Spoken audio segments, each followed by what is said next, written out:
El examen neurológico es algo que hacemos todos los días en la práctica clínica, casi un ritual. Pero ¿alguna vez nos hemos detenido a pensar de dónde viene?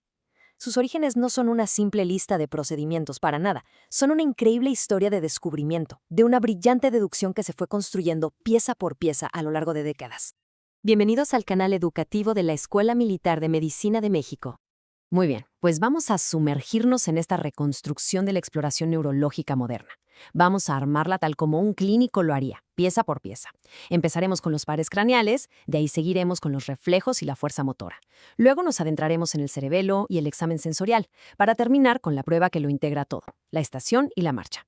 Así que empecemos por la cabeza, justo como lo hicieron los pioneros que trazaron este mapa. Nuestro viaje arranca entonces con los pares craneales. Hay que imaginarnos una época sin resonancias magnéticas, sin tomografías. Los primeros neurólogos solo tenían una herramienta, la observación meticulosa. Y con ella trazaron estos nervios para entender su función, tanto en la salud como en la enfermedad. Y aquí entra en escena una figura clave, Sir Charles Bell. A través de una disección anatómica súper rigurosa y una observación clínica agudísima, él fue quien decodificó la función del séptimo par craneal, el nervio facial, y muy importante, lo diferenció de las funciones sensoriales del trigémino. Y escuchen esto, porque la descripción original de Bell es simplemente brillante. Oigan nada más esa precisión casi poética, ondeando como una vela suelta. Esto es mucho más que un apunte médico. Es una imagen vívida, un testimonio de una era donde la observación aguda era, literalmente, la herramienta de diagnóstico más poderosa que existía. Y esta ilustración de un libro de texto de 1901 es la visualización perfecta de lo que Bell acababa de describir. Este es el resultado clínico de la lesión: el nervio, la incapacidad para cerrar el ojo por completo, la desviación de la boca al intentar sonreír. El trabajo de Bell sentó las bases para este conocimiento que hoy damos por sentado. Pero claro, los pares craneales son mucho más que solo músculos. Las reacciones de las pupilas, por ejemplo, son una ventana directa a vías neurológicas increíblemente complejas. Y ojo, este entendimiento no pasó de un día para otro, ¿eh? Fue un trabajo de casi 150 años de observaciones acumuladas, desde el reflejo consensual de White en el siglo XVIII hasta la descripción del crucial defecto pupilar aferente de Marcus Gunn ya a principios del XX. Bien, dejamos la cabeza y ahora pasamos a las respuestas automáticas del sistema. Los reflejos son, en esencia, una ventana a la integridad de la médula espinal y los nervios periféricos. Es un lenguaje involuntario del cuerpo que con el tiempo aprendimos a interrogar. Todo empezó como una idea, un concepto teórico con Prochaska.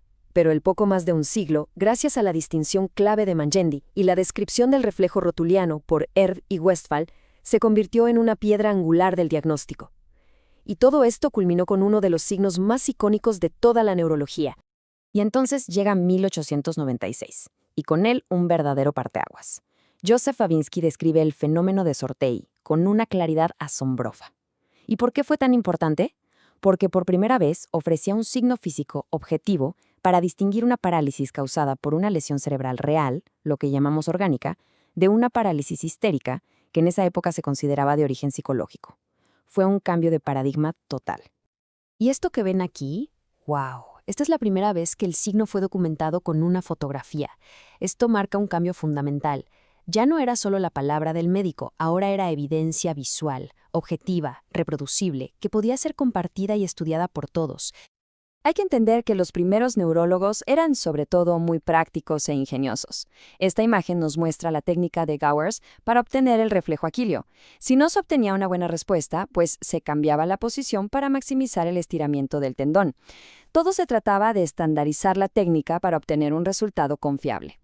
Muy bien, ya observamos la parálisis, pero ¿cómo la medimos? ¿Cómo pasamos de simplemente decir está débil a cuantificar qué tan débil está?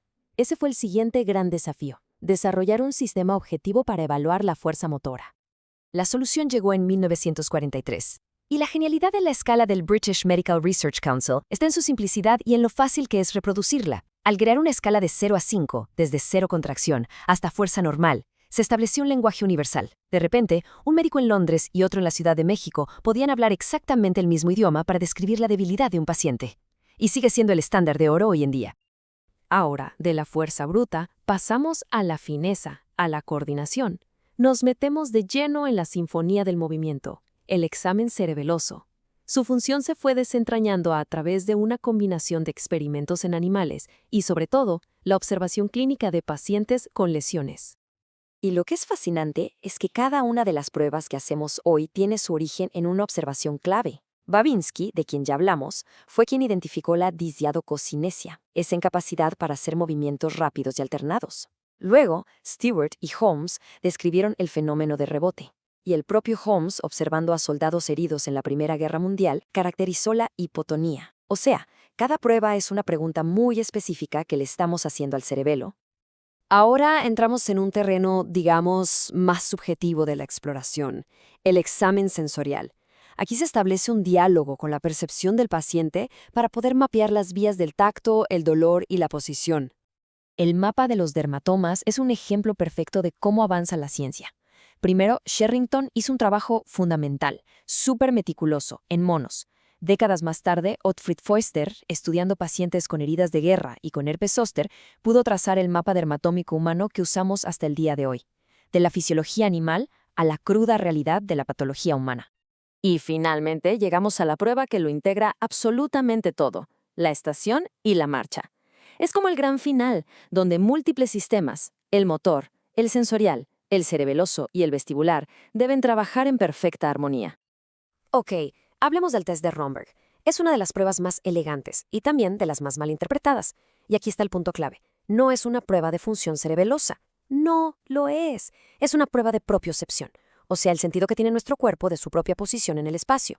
Un paciente con un problema cerebeloso se tambalea con los ojos abiertos y cerrados, pero uno con un Romberg positivo está estable con los ojos abiertos y solo se cae cuando los cierra. ¿Por qué? Porque al quitarle la visión, desenmascaramos que su sistema nervioso no sabe dónde están sus pies.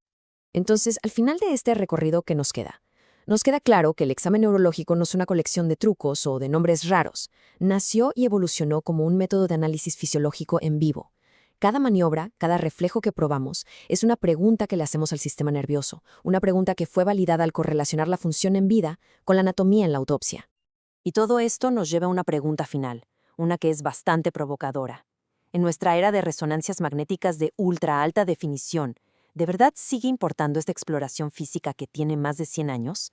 La respuesta, quizá, es que importa más que nunca. La tecnología nos muestra una imagen de la lesión, la anatomía, pero el examen físico nos cuenta la historia de la enfermedad, nos revela la función, el impacto real en la vida del paciente. Para todos aquellos que quieran clavarse más en esta historia fascinante, estas son las fuentes fundamentales que detallan la historia de cada componente del examen que hemos analizado hoy. Este video fue producido por el general de brigada médico cirujano Humberto Carrasco Vargas. Muchas gracias por su atención.